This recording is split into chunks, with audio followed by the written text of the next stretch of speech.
The woman stepped on so many toes in making her way to the far end that the passengers were only willing to give partial forgiveness when, as the motor omnibus started, she gave a violent jerk.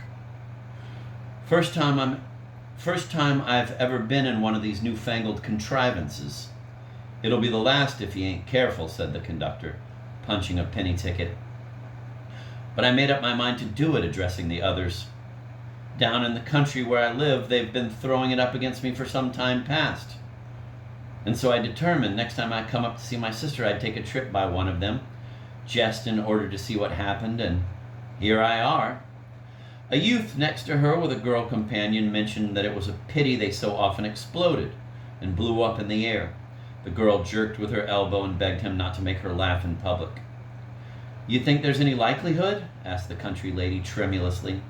I don't want to get mixed up in no fatal accident and see my name in the London papers.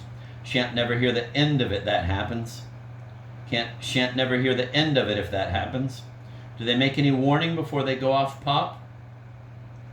The passengers gave up all attempt to read and offered her their complete attention.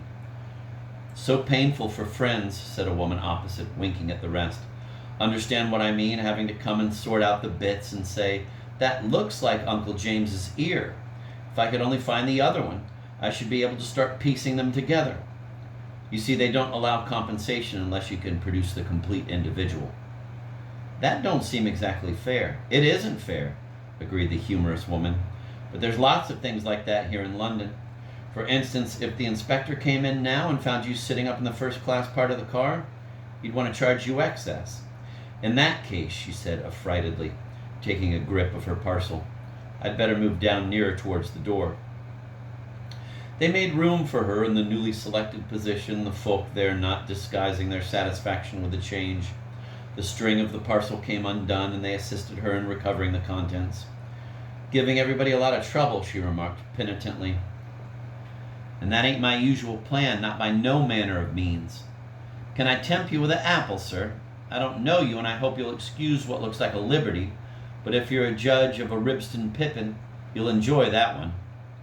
I recollect, said the man, what happened in the Garden of Eden.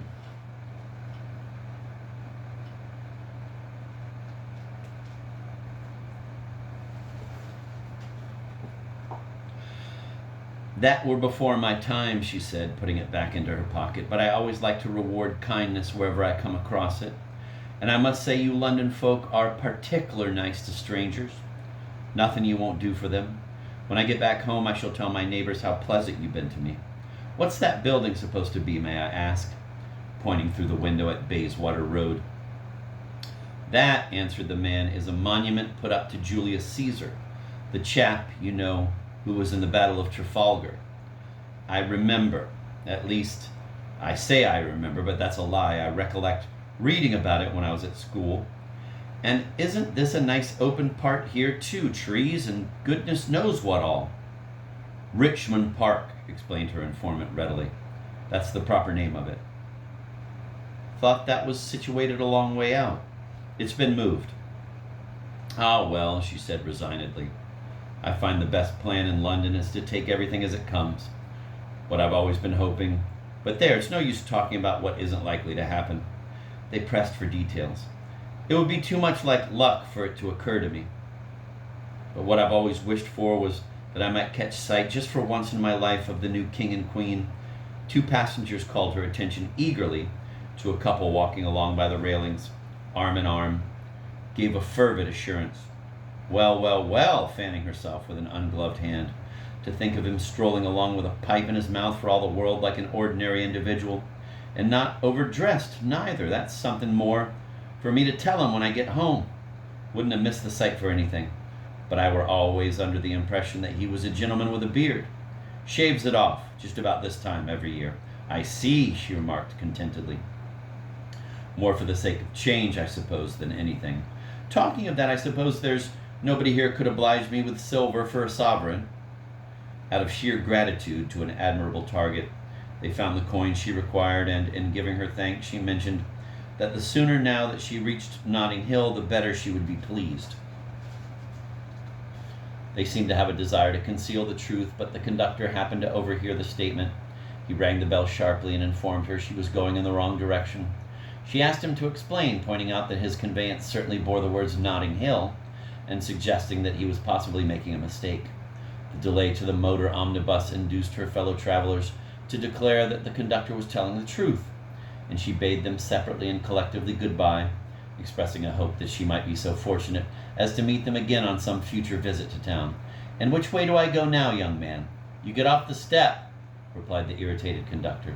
"You cross the roadway. You take a bus going west." "Which do you call west?" The motor omnibus restarted. Passengers gazed amusedly at her, craning necks in the hope of witnessing one more diverting incident. As she vanished, they became quite friendly, wondering whether she would ever reach her destination, and speaking of the simplicity and foolishness of country folk. "What do you make of this sovereign, conductor?" The conductor, testing it with the aid of his teeth, announced he was able to make nothing of it. He doubted whether the owner would succeed. Alarmed, the rest of the passengers searched muffs and pockets. 3 purses were missing, and some articles of less value. Frantic enquiries for the nearest police station. A man who had lost nothing said he suspected the country lady all along. "What we ought to be uncommon thankful for," said the conductor, stopping near Edgware Road, "is that she didn't pinch the blooming bus."